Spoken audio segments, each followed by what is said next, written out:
창세기 43장 16절에서 22절까지의 말씀입니다. 구약성경 68쪽에 있는 창세기 43장 16절에서 22절 말씀을 한 절씩 교독하겠습니다. 요셉은 베냐민이 그들과 함께 있음을 보고 자기의 청지기에게 이르되 이 사람들을 집으로 인도해 드리고 짐승을 잡고 준비하라. 이 사람들이 정오에 나와 함께 먹을 것이니라.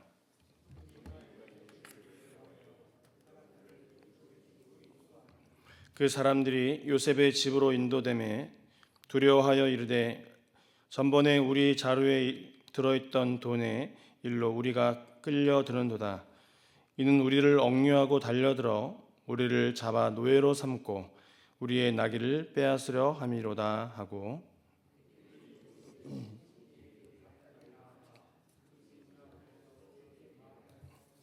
이르되 내 주여, 우리가 전번에 내려와서 양식을 사가지고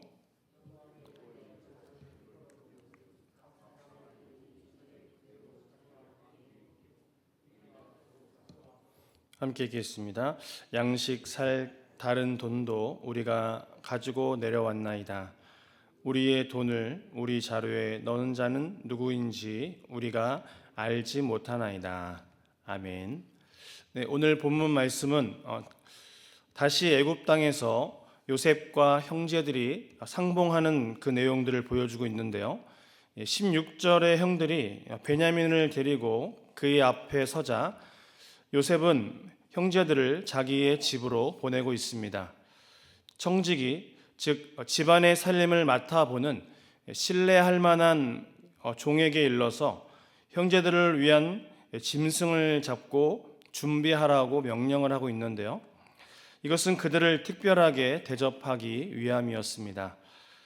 그러나 자초지종을 잘 모르고 있는 요셉의 집으로 인도되어 가고 있는 형제들은 마음속에 불안한 마음들이 가득 찼습니다. 18절에 곡물을 사러 온 모든 사람들로부터 따로 분리되는 것이 예감이 안 좋았다라는 것이죠. 그리고 지난번에 돈이 자루에 있었던 일이 내내 마음에 걸렸습니다. 그래서 그들은 혹시 그 일로 인해서 노예로 끌려가지 않을까 하는 상상의 나래를 펴면서 아주 두려워하고 있는데요. 18절의 말씀을 보시면 그들의 마음을 우리가 다 같이 한번 읽어보도록 하겠습니다. 그 사람들이 요셉의 집으로 인도되매 두려워하여 이르되 전번에 우리 자루에 들어있던 돈의 일로 우리가 끌려드는도다. 이는 우리를 억류하고 달려들어 우리를 잡아 노예로 삼고 우리의 나귀를 빼앗으려 함이로다 하고. 네, 우리 그 개역 개정 성경에는 잘 나타나 있지 않지만 히브리어 원문을 보면 이들이 느끼는 불안감이 세 가지의 동사로 아주 효과적으로 쓰였는데요. 18절의 말씀을 보시면 우리 개역 개정판은 세 가지의 모습으로 쓰여져 있습니다. 첫 번째는 달려들어입니다. 그리고 두 번째는 노예로 삼고, 세 번째는 나귀를 빼앗으려 한다라는 것이죠. 사실 그들이 여관에서 돈을 발견했을 때에 즉시 그 돈을 돌려주었다면 이런 두려움은 없었을 것입니다. 그러나 죄를 짓고 그것을 아무도 모르게 덮어두면서 살아온 형들은 더 큰 두려움과 또 불안 속에서 지금 떨고 있습니다. 이렇듯 죄의 문제가 해결되지 않으면 우리의 마음을 지속적으로 괴롭히고 또 더 깊은 상처와 두려움 속에 빠지게 한다는 것입니다. 성경을 보면 하나님은 진실과 정직을 항상 강조하고 계시는데요. 우리가 진실하고 또 정직하게 살아야 한다는 것은 단순히 하나님을 위하여 그분을 닮으라는 권면이 아닙니다. 내가 진실하고 또 정직하게 살아갈 때에 우리는 인생의 두려움에서 진정 자유할 수 있다는 것이죠. 그렇게 20절을 보시면 불안해하고 있는 형들이 먼저 청지기를 찾아갑니다. 그리고 지난번에 있었던 일에 대하여 자초지종을 설명하면서 돈을 돌려주려 하고 있는데요. 그러나 청지기는 그들이 자루 속에서 발견한 돈을 하나님의 선물인 것으로 표현하면서 시므온을 데려와 형제들과 상봉을 지금 시켜주고 있습니다. 23절의 말씀인데요. 우리 말씀을 다 같이 읽어보도록 하겠습니다. 그가 이르되 너희는 안심하라. 두려워하지 말라. 너희 하나님, 너희 아버지 하나님이 재물을 너희 자루에 넣어 너희에게 주신 것이니라. 너희 돈은 내가 이미 받았느니라 하고 시므온을 그들에게로 이끌어내고. 아멘. 지금 청지기가 형제들에게 안심하라라고 한 말은 너희에게 샬롬, 즉 평안이 있으라는 의미를 담고 있습니다. 샬롬, 이 평안은 세상이 줄 수도 없고 알 수도 없는 평안을 이야기하고 있는데요. 이것은 너희 하나님, 너희 아버지의 하나님이 주시는 것이라고 설명하고 있습니다.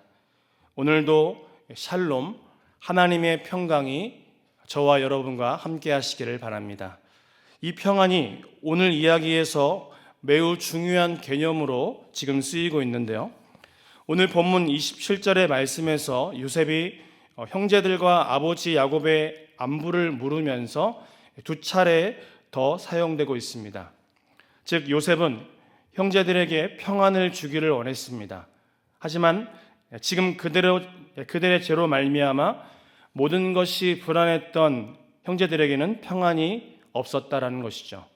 사실 집안의 분위기와 또 청지기의 태도는 매우 호의적이었는데요. 형제들은 역시 불안할 뿐이었습니다. 왜 그렇습니까?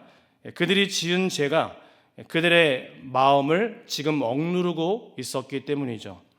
사랑하는 성도님들, 그러므로 우리가 죄의 영향력 안에 살아가지 않기 위해서 우리의 죄를 방치하지 마시고 즉시 우리의 죄 문제를 하나님께 고백하면서 참회함으로 주 안에서 진정한 자유함을 누리시기 바랍니다. 결국 우리가 하나님의 인도하심을 알지 못할 때에 눈에 보이는 현실과 또 이전에 지은 죄로 말미암아 두려워하게 된다라는 것입니다. 두려워하는 마음은 하나님이 주시는 마음이 아니라고 말씀하고 있어요. 누가 주는 마음입니까? 두려워하는 마음은 마귀가 주는 마음이라는 것이죠. 지금의 어려운 상황과 또 미래에 대한 막연한 두려움은 때때로 하나님의 인도하심을 의심하게 만든다라는 것입니다. 사람들은 지금 눈에 보이는 어려움과 아직 일어나지도 않은 그 최악의 일을 상상하면서 두려워하며 인생을 살아가고 있다는 것이죠. 그러나 이러한 두려움은 하나님이 주시는 마음이 아니라는 것입니다.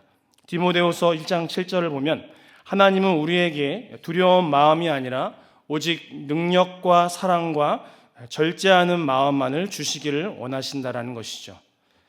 사람들은 어렵고 힘든 상황을 직면하게 되면 그것이 나의 죄로 말미암은 것으로 여기고 하나님의 심판과 그 형벌이라고 여기면서 두려워한다라는 것입니다. 그래서 이전에 지었던 죄들을 다시 곱씹으면서 죄책감과 하나님에 대한 두려움으로 고통스러워 하는데요.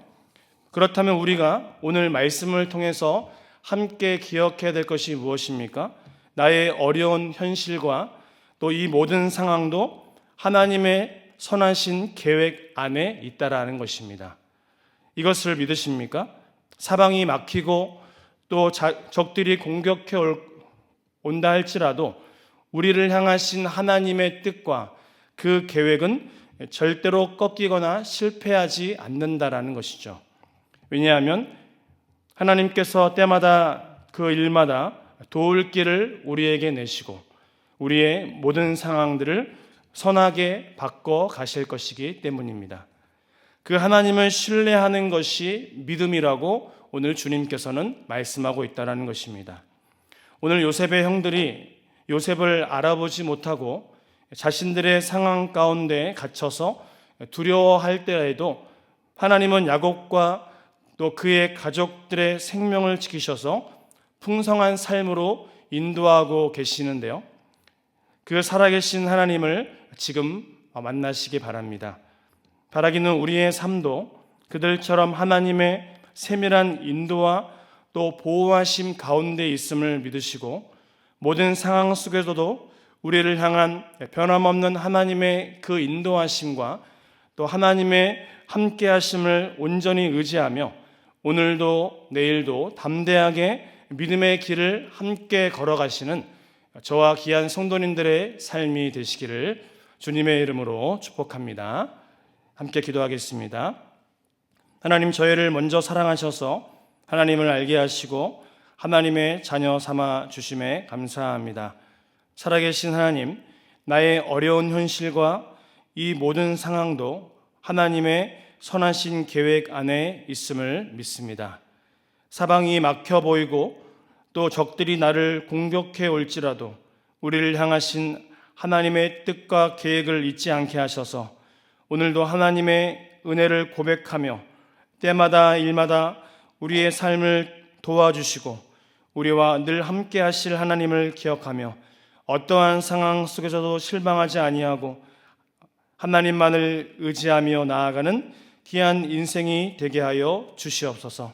하나님만을 신뢰하는 믿음을 허락하여 주시고 내가 하나님의 세밀한 인도와 보호하심 가운데 있음을 믿으며 오늘도 변함없는 하나님의 인도하심을 따라 믿음의 길을 걸어가는 귀한 가정과 인생이 되기를 원하오며 우리 주 예수 그리스도의 이름으로 기도하옵나이다. 아멘.